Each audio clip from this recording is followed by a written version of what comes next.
So, why shouldn't he go? Rishi Sunak. Well, you were having a conversation there about some real issues that affect the British public and whether or not the Red Poppy appeal could be a distraction from getting the job done. I think the Red Poppy might be inherent to all the values that we hold dear today, but COP27 definitely isn't.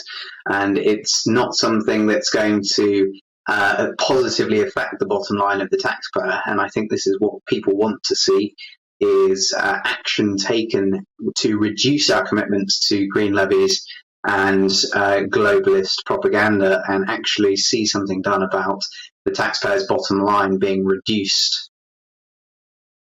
Rishi Sunak's just become Prime Minister.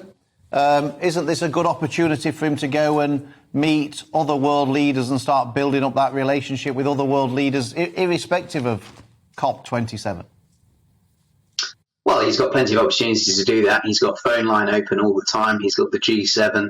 He's got plenty of other summits to be attending. I don't think that cozying up in a nice hotel in Egypt for a few nights to pat each other's backs about how much they're doing on net zero is really going to achieve any greater commitment to relationship with other world leaders.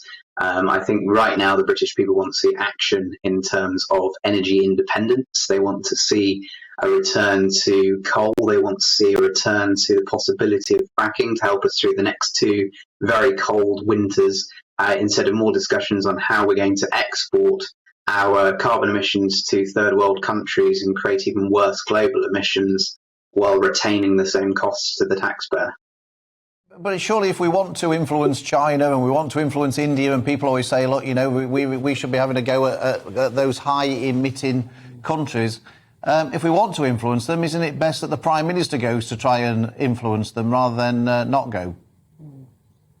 Well, if we were going to influence them on emissions, we'd have done so already. But the fact is that China continues to grow its emissions.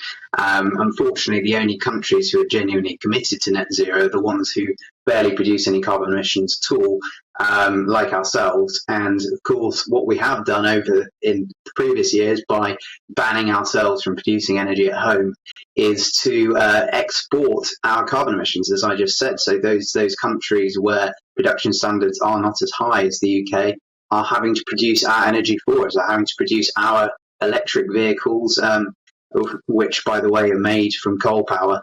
And of course, their emissions catching systems are not as good as ours. So we actually end up contributing more to net carbon emissions across the world than if we produce stuff at home.